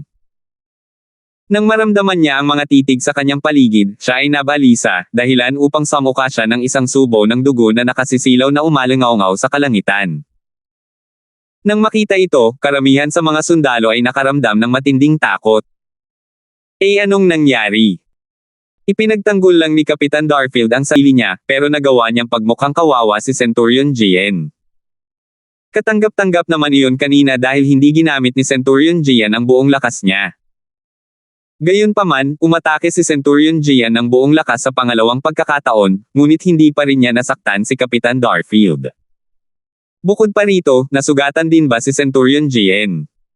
Sus Mariosep! Paano naging ganito kalakas si Kapitan Darfield? Sa lambak ng Ares, ang mga sundalong nakabawi ng kanilang katinoan ay tumingin kay Alvin ng may gulat at hindi makapaniwala. Dahil hindi mataas ang tingin ng kanilang commander sa bagong kapitan na ito, inakala nilang matatalo ang bagong kapitan. Nakakagulat ang resulta. Si Peter Gian, ang kanilang dating kapitan, ay umatake ng buong lakas, ngunit hindi man lang niya nagawang masira ang depensa ng bagong kapitan. Samantala, ang mga nasasakupan ni Alvin ay nagulat din nang masaksihan nila ang eksenang ito. Gayunpaman, nakaramdam din sila ng saya na dumadaloy sa kanilang mga ugat. Sa hinaharap dahil sa isang malakas na kapitan sa kanilang likuran, magagawa nila ang anumang gusto nila, tama ba? Napakalakas ba ng kapitan natin? Langit ko! Nanaginip ba ako? Base sa lakas niya, parang mas malakas pa siya kay Kapitan James, di ba? Kasabay nito, maraming opisyal at sundalo ng Black Dragon Army ang tumingin sa mga tauhan ni Alvin ng may inggit at selos. Natural lang na naiinggit sila na hindi si Alvin ang kanilang kapitan. Tila nakakuha ng malakas na taga-suporta ang mga tauhan ni Alvin. Sino siya? Bakit siya napunta sa aking Black Dragon Army? Naisip ni Bryson sa sarili habang bahagyang nanginginig. Alam niyang kahit siya ay hindi kayang harangan ng perpekto ang atake ni Peter Gian sa pamamagitan lamang ng pag-asa sa kanyang depensibong pamamaraan. Paano siyang hindi mabibigla dito? Paano ito posible? Hindi ba't isa siyang Violet Moon Heavenly Celestial? Samantala, sina OJ at Wenyo, na nakatayo sa likuran ni Bryson, ay nagpalitan ng tingin at nakita ang hindi makapaniwalang mga mata ng isa't isa. Ang lakas! Nakatitig sina Chinyo at Donald kay Alvin nang may pagkamangha. Sa sandaling ito, nakatayo si Alvin sa kanyang napakalaking espada habang ang mga kamay ay nakahawak sa kanyang likod. Para siyang isang emperador na nakatingin sa kanyang nasasakupan habang tinitingnan ang nasugatang si Peter Gian. Ito ba ang lahat ng iyong mga kasanayan at pamamaraan? Nanginig si Peter Gian nang marinig ang mga salita ni Alvin. Sa sandaling ito, tinitigan niya si Alvin na parang siya ang nagkatawang taong dyablo. Bahagyang nanlaki ang kanyang mga mata at lubhang nagbago ang kanyang ekspresyon nang dali-dali niyang sinabi, "Susuko na ako. Susuko na ako." Wala siyang pag-aalinlangang aminin ang pagkatalo. Tutal, kahit na nalilito siya kung bakit napakalakas ni Alvin, hindi na niya pinagdududahan ang lakas ni Alvin. Gusto lang niyang makalayo ng makakaya niya kay Alvin. Sino ang may pakialam sa karangalan at pagmamalaki sa oras na ito? Alam niyang matatalo lamang siya kung magpapatuloy ang labanan. Umatake siya ng buong lakas, ngunit, hindi niya man lang magawang masira ang depensa ni Alvin. Walang pakialam na sinabi ni Alvin, "Kailangan mong makatanggap ng isang tama mula sa aking espada. Kung makakaligtas ka, papayagan kitang sumuko." Kasabay nito, biglang umangat ang higanteng espada sa ilalim ng kanyang mga paa, na naglalabas ng nakasisilaw na liwanag. Ang higanteng espada ay nabuo mula sa mga sinag ng espada. Dahil dito, naramdaman ng lahat sa lambak ng Ares ang kakilakilabot na sword chi mula sa higanteng espada ni Alvin. Hindi. Biglang nagbago ang ekspresyon ng mukha ni Peter Gian. Alam niyang balak siyang patayin ni Alvin. Hysterical niyang sinabi, "Hindi mo ako maaaring patayin.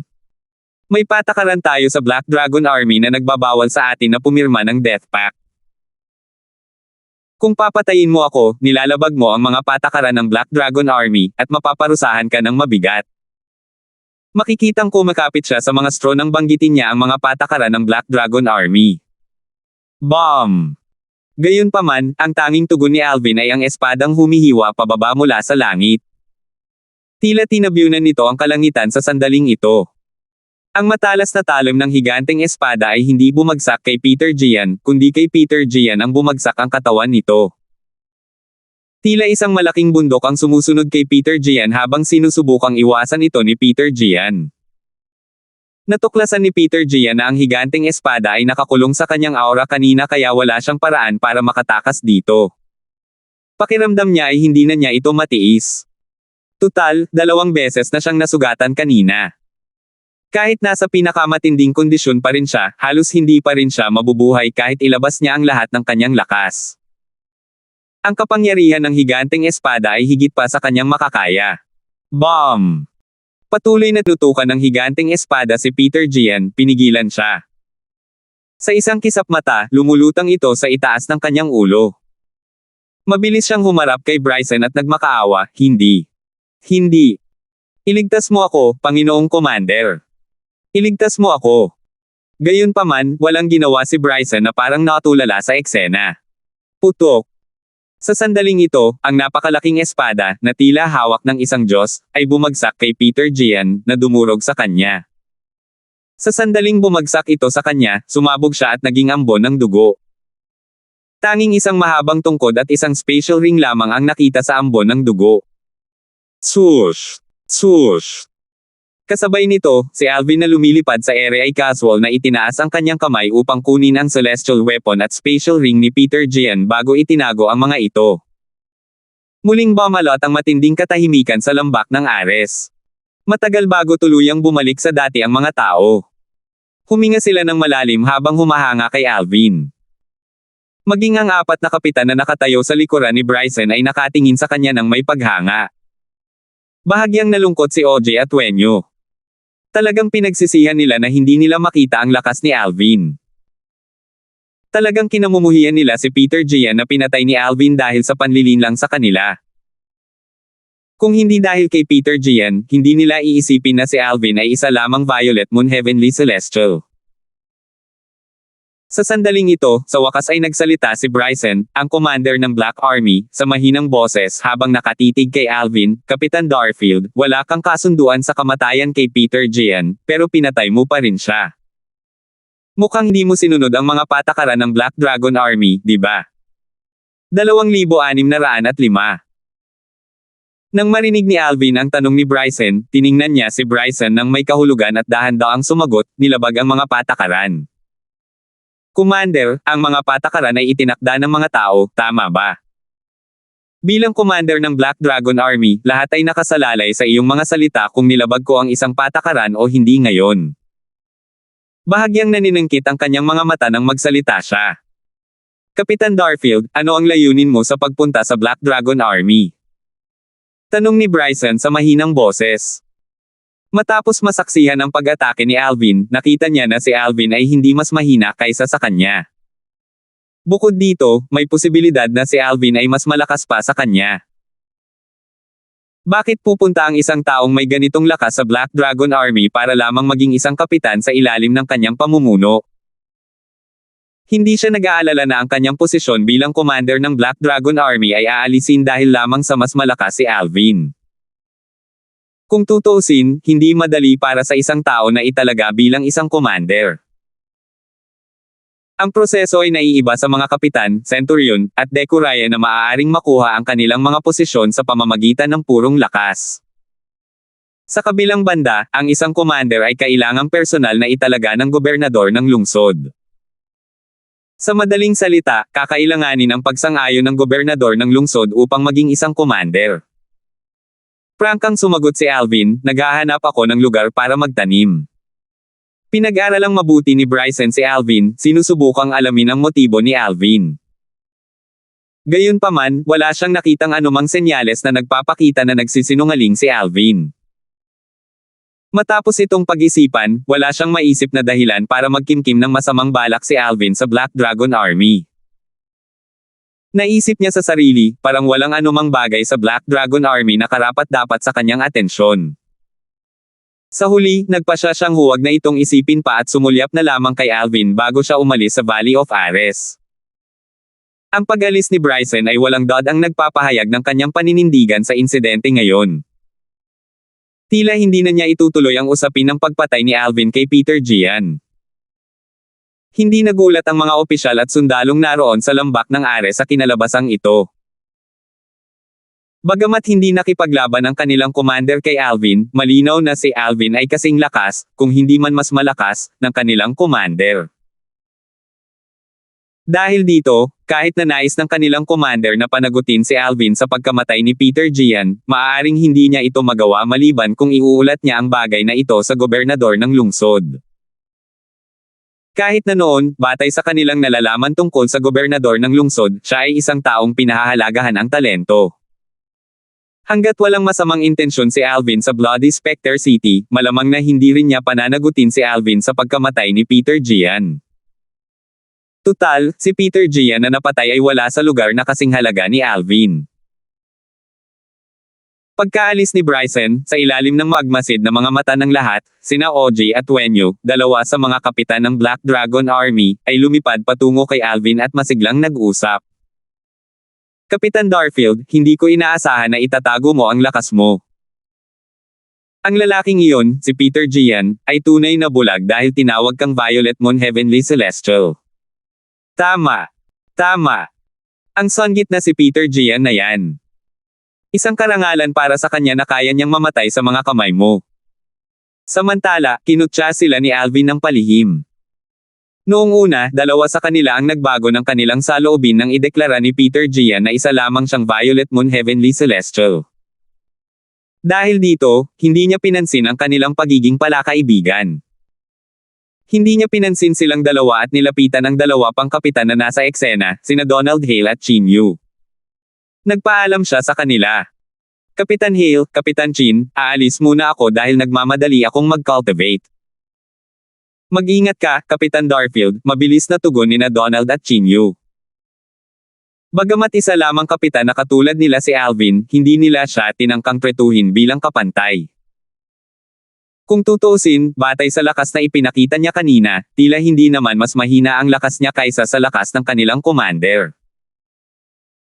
Pagkatapos magpaalam ni Alvin kina Donald at Chinyu, lumingon siya at tumango sa kanyang mga nasasakupan na tuwang-tuwa na nakatingin sa kanya bago siya mabilis na lumipad palabas ng lambak ng Ares. Swoosh! Swoosh! Umalis sina OJ at Wenyo pagkaalis ni Alvin. Tutal, napaka-awkward naman ang sitwasyon nila ngayon. Sila ang nagkusa na batiin si Alvin kanina at nagkusa pang ang magsalita ng mga mapang-uyam na salita, pero hindi sila pinansin ni Alvin. Natural lang na nagalit sila, pero hindi nila ito ipinahalata. Base sa lakas na ipinakita ni Alvin kanina, malinaw na hindi siya ang taong kaya nilang saktan. Di nagtagal, sumunod din sina Chinyo at Donald at umalis.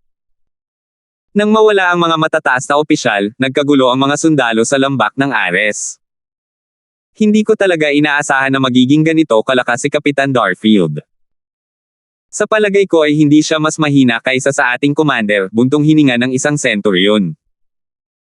Maraming tao ang sumang-ayon sa mga salita ng centurion. Oo nga. Nagtataka ako kung bakit pumunta si Kapitan Darfield sa hukbo ng itim na dragon kung napakalakas niya. Hindi mo ba narinig na sinabi niyang naghahanap siya ng lugar para magsaka?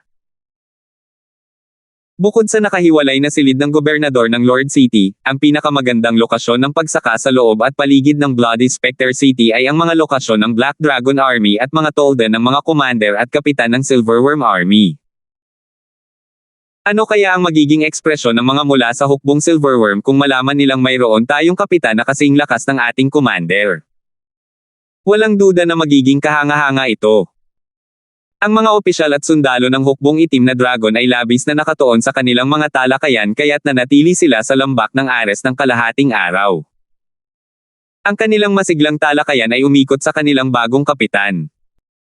Samantala, si Bryson, ang commander ng hukbong itim na dragon, ay umalis sa kampo pagkatapos niyang umalis sa lambak ng Ares. Sa sandaling ito, nakapasok na siya sa lungsod ng Dugong Multo, at nagmamadaling pumunta sa lupain ng gobernador ng lungsod upang salubungin ang gobernador ng lungsod. Ang gobernador ng lungsod ay nagngangalang Peggy Lantian. Siya ay isang matangkad na lalaking nasa katanghaliang gulang na may marangal na anyo. Nasa kalagitnaan siya ng pagsasaka nang dumating si Bryson. Dahil hindi siya nagsasagawa ng saradong pagsasaka, maaari siyang tumigil sa pagsasaka kung kailan niya gusto at lumabas upang salubungin si Bryson. Sa pangunahing bulwagan ng ari-arian ng gobernador ng lungsod, nakaupo si Peggy sa pangunahing upuan. Tiningnan niya si Bryson na nakaupo sa ibaba at nakangiting nagtanong, "Bryson, nagmamadali kang hanapin ako, may mahalaga ka bang gagawin?" Si Bryson ay isa sa kanyang mga commander at namamahala sa hukbong itim na dragon. Siya ay palaging masigasig at hindi kailanman nagkakamali. Kaya naman, gustong-gusto niya ang nasasakupang ito. Bukod pa rito, pagkatapos ng maraming taon ng pagsasama, matagal na niyang itinigil ang pagtrato kay Bryson bilang isang tagalabas. Hindi na nagpaligoy-ligoy pa si Bryson at sumagot, "Lord City Governor, natatandaan mo ba na nag-anunsyo ako na ibibigay ko ang posisyon ng kapitan sa sinumang makakakita ng pagkakakilanlan ng isa sa ating mga kapitan na namatay?" Tumango si Peggy. "Oo, narinig ko na." Isang gulat na ekspresyon ang lumitaw sa kanyang mukha habang nagtanong, "Ano? May nakakita ba nito?" Gayunpaman, nabalitaan kong namatay ang iyong kapitan dahil aksidente siyang nahila papunta sa Little World sa bulubundukin sa timog ng ating Bloody Spectre City. Ibig sabihin ba nito ay hindi nahila ang yumaong kapitan papunta sa Little World? Base sa kanyang ekspresyon, medyo mausisa siya tungkol sa bagay na ito. Walang pagkakamali na namatay siya sa Little World. Gayunpaman, may isang taong nakakuha ng kanyang identity token mula sa Little World, sabi ni Bryson. Nang marinig ang mga salita ni Bryson, napatayo si Peggy sa gulat. Nag-aalab ang kanyang mga mata habang nagtatanong, "Ano? Bryson, sigurado ka ba rito?" "Oo." Tumango si Bryson. Pagkatapos, ikinwento niya kay Peggy ang sinabi ni Alvin. Pagkatapos noon, ako mismo ang naglakbay patimog para tiyakin na nawala na ang pasukan sa Little World. Pinaikit ni Peggy ang kanyang mga mata at bumulong, lumalabas na ang little world na iyon ay nilikha ng isang kataas-taasang celestial king mula sa blissful sect. Hindi nakakapagtaka na kahit ang mga mataas na ranggong celestial kingdom na dumating ay hindi kayang ibunyag ang sikreto ng little world pagkatapos ng lahat ng mga taon.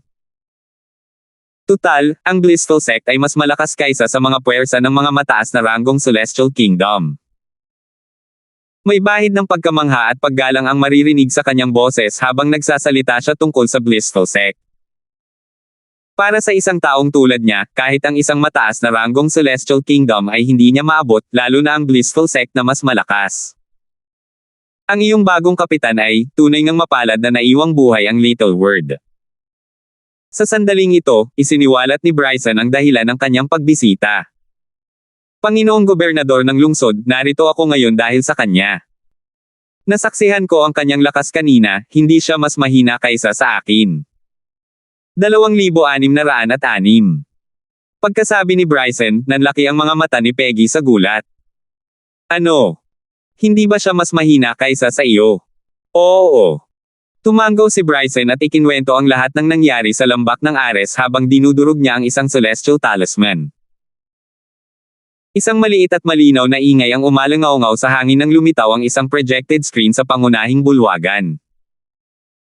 Isa itong mirror image na nagpapakita ng tunggalian sa pagitan nina Alvin at Peter Gian sa lambak ng Ares ngayon. Ipinakita nito ang unang nabigong pagtatangka ni Peter Gian na salakayin si Alvin. Pagkatapos, ipinakita nito sa kanya na inilalabas ang lahat ng kanyang lakas dahil sa galit upang umatake ngunit wala rin itong silbi. Di nagtagal, ipinakita sa imahe ng salamin ang isang binata na nakasuot ng lila na nakatayo sa ibabaw ng isang napakalaking espada na naglalabas ng nakasisilaw na mga ilaw habang ang mga kamay ay nakahawak sa kanyang likod. Tila nanatili siyang hindi gumagalaw habang dinudurog ng espada si Peter Gian at ginawa siyang isang ambon ng dugo. Huminga ng malalim si Peggy matapos niyang panoorin ang mga eksena sa imahe ng salamin. Bagamat bilang gobernador ng lungsod, marami na siyang nakita at naranasan, nagulat pa rin siya sa recording na ni-record ni Bryson gamit ang isang celestial talisman. Seryoso ang kanyang ekspresyon habang sinasabi, oo nga. Hindi siya mas mahina kaysa sa iyo. Hindi niya ibinunyag ang lahat ng kanyang iniisip kay Bryson. Hindi niya sinabi kay Bryson na malamang na hindi na ilabas ng binata na nakasuot ng lila ang kanyang buong lakas. Bukod dito, hindi man lang gumamit ng celestial weapon ang binata na nakasuot ng lila. Naisip niya sa sarili, iniisip ko kung matatalo ko siya sa isang labanan. Maya-maya, lumingon si Peggy kay Bryson at seryosong nagtanong, Bryson, ano sa palagay mo ang mga dahilan niya sa pagsali sa Black Dragon Army? Direkta ko siyang tinanong tungkol dito. Sabi niya gusto lang niya ng magandang lugar para magtanim, sagot ni Bryson. Isang magandang lugar para magtanim. Nagulat si Peggy. Sa kampo ng hukbong itim na dragon. Natural lamang na hindi alam ni Alvin na pinuntahan ni Bryson si Peggy, ang gobernador ng lungsod ng Bloody Spectre, dahil sa kanya. Pagkatapos niyang umalis sa lambak ng Ares, bumalik siya sa kanyang tolda upang ipagpatuloy ang paglilinang. Sa kasamaang palad, wala akong graded cultivation method mula sa Devata Realms. Kung hindi, ang Assist-type Divine Ability, ang Elementary Devouring Tactic, na gagamitin ko ay magpapataas ng aking Celestial Origin Energy ng higit sa 2 antas, buntong hininga ni Alvin.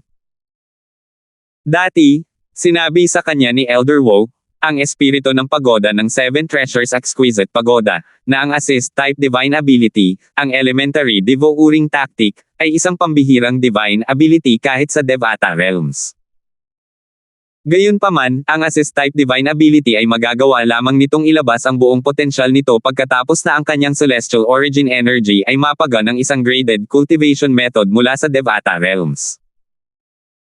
Sa madaling salita, sa kasalukuyan, hindi pa kayang ilabas ni Alvin ang buong potensyal ng Assist-type Divine Ability, ang Elementary Devouring Tactic, dahil ang kanyang Celestial Origin Energy ay hindi pa napapagaan ng isang graded cultivation method mula sa Devata Realms. Bulong ni Alvin sa sarili, dati, sinabi ng batang waiter mula sa restaurant sa Bloody Spectre City na ang gobernador ng lungsod ay may hawak na graded cultivation method.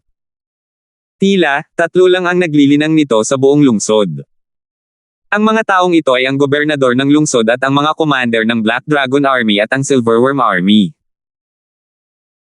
Walang alinlangang mahalaga na linangin ang isang graded cultivation method sa Devata Realms upang mapahina ang celestial origin energy ng isang tao, at higit sa lahat, upang mapataas ang bilis ng cultivation. Kung mas mataas ang grado ng cultivation method, mas mabilis na mapapalaki ng isang tao ang kanyang cultivation base. Marahil, dapat kong subukan at kunin ang cultivation method na iyon mula sa gobernador ng lungsod. Nagningning ang kanyang mga mata sa sandaling ito. Kung makukuha niya ang cultivation method, mas mabilis siyang makakapag-cultivate. Batay sa kung paano 3 tao lamang ang nag-cultivate ng cultivation method, alam niyang hindi ito basta-basta ibinibigay sa mga tao para linangin. Sa kasalukuyan kong lakas, maaaring hindi ako matalo sa gobernador ng lungsod kung ilalabas ko ang aking buong lakas. Gayunpaman, tila hindi ang puwersa ang pinakamahusay na paraan upang makuha ang pamamaraan ng paglilinang na iyon, buntong hininga ni Alvin. Matapos makalabas si Alvin sa Little World, natuklasan niya na pagkatapos niyang maging isang Blue Moon Heavenly Celestial, maaaring kaya niyang talunin ang mga commander ng Black Dragon Army at Silverworm Army at maging ang City Governor ng Bloody Specter City kung ilalabas niya ang lahat ng kanyang lakas. Gayunpaman, alam niyang hindi siya kinakailangang maging commander ng Black Dragon Army o ng Silverworm Army dahil lamang sa kanyang nakahihigit na lakas. Tutal, kailangan ang pagsang-ayon ng City Governor para may talaga ang isa bilang commander. Bukod dito, kahit na mas malakas siya kaysa sa City Governor, hindi niya maaaring patayin ang City Governor para agawin ang kontrol sa lungsod o pilitin itong italaga bilang commander ng Black Dragon Army o ng Silverworm Army. Tutal, ang Bloody Specter City ay nasa ilalim ng jurisdiction ng 9 Specters County. Para maging City Governor, kailangan ng pagsang-ayon mula sa county. Kung gagamit si Alvin ng dahas sa gobernador ng lungsod ng Bloody Specter City, ang gobernador ng lungsod ay may kakayahang magpadala ng mensahe sa 9 Specters County para humingi ng tulong. Kung papatayin niya ng madalian ang gobernador ng lungsod, tiyak na hahabulin siya ng 9 Specters County. Dahil dito, maaari na lamang siyang makontento sa posisyon ng kapitan ng Black Dragon Army upang ligtas na manirahan sa Bloody Specter City. Naisip ni Alvin na pumunta sa iba pang mas malalaking lugar sa 9 Specters County. Gayunpaman, pakiramdam niya ay mahina pa rin siya. Sa mas malalaking lungsod, tiyak na mas marami pang mga powerhouse. Kung malas siya, maaaring mapatay siya ng isang mas malakas. Dahil dito, nagpasya siyang manatili sa Bloody Specter City upang mapabuti ang kanyang lakas. Aalis lamang siya kapag sigurado na siyang kaya niyang protektahan ang kanyang sarili. Kailangan niyang maging ligtas. Tutal, ang buhay ng kanyang pamilya at mga kaibigan ay nakasalalay sa kanyang mga balikat. Hindi lamang niya kailangang manatiling buhay para sa kanyang sariling kapakanan, kundi kailangan din niyang manatiling buhay para sa kanyang mga mahal sa buhay. Paraan ng paglilinang. Ang paraan ng paglilinang mula sa Devata Realms. Hindi mapigilan ni Alvin ang pag-iisip tungkol sa mga paraan ng paglilinang mula sa Devata Realms. Dahil sa mga nakakagambalang kaisipan sa kanyang isipan, nagpasya siyang itigil ang paglilinang at umalis sa kanyang tolda. Commander. Pagkaalis ni Alvin sa kanyang tolda, nakita niya si Bryson na kababalik lang sa kampo.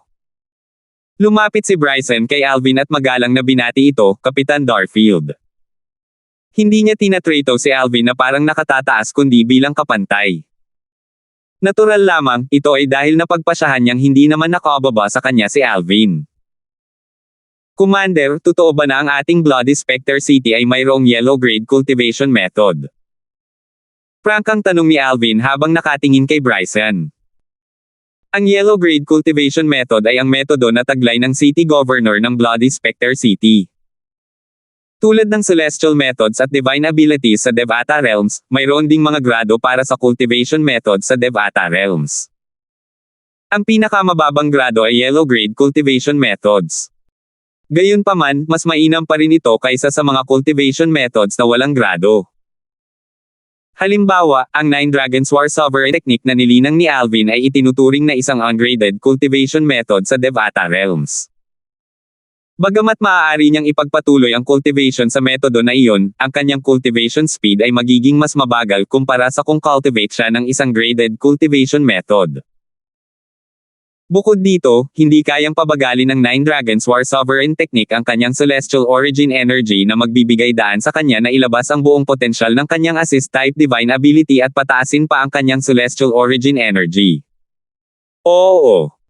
Ang paraang iyan ay ibinigay sa ating Lord City Gobernador ng County Chief ng Nine Specters County.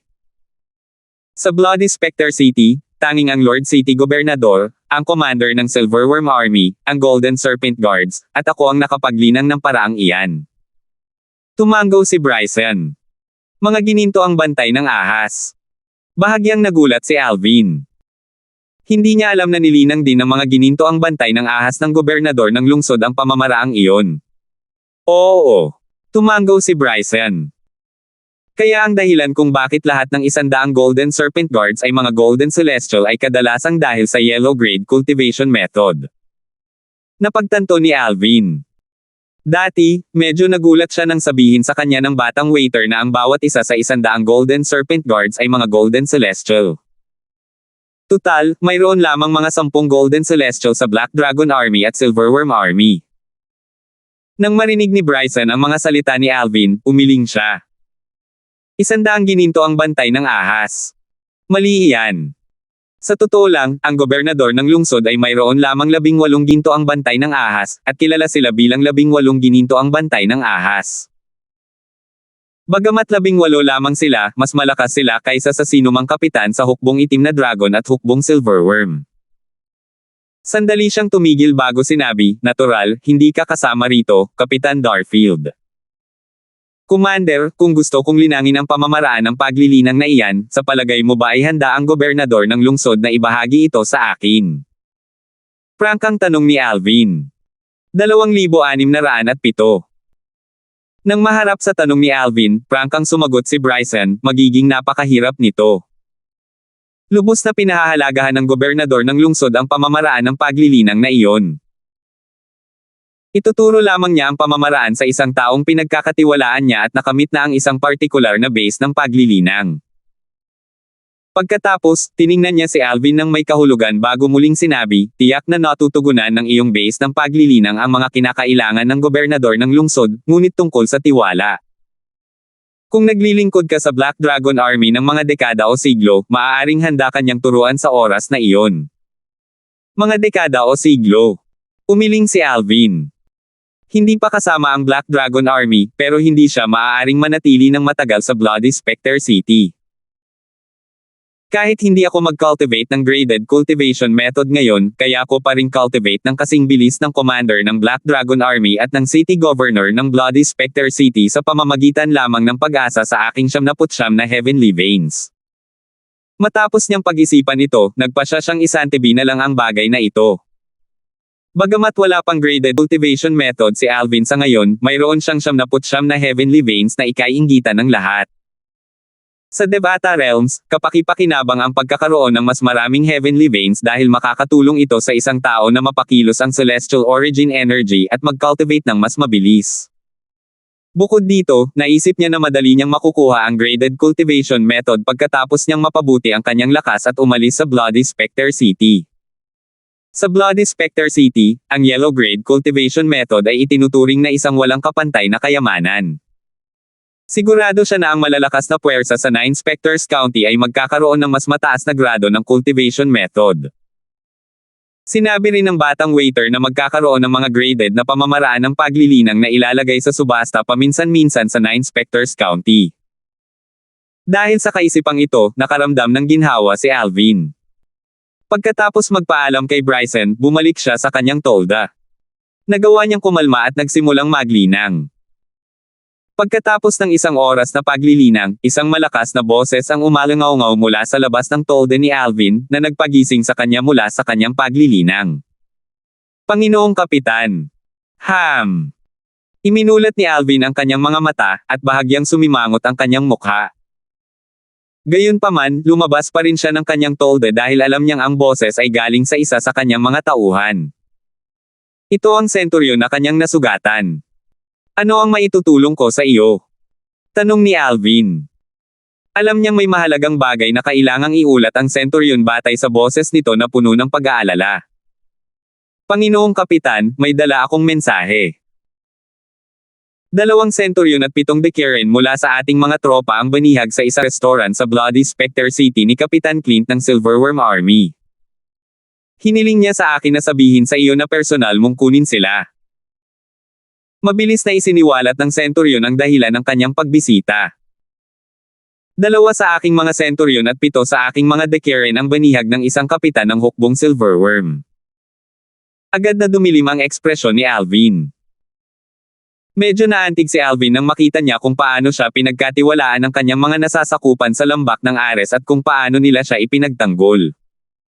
Sa sandaling iyon, taos-puso niya silang tinanggap bilang kanyang mga nasasakupan.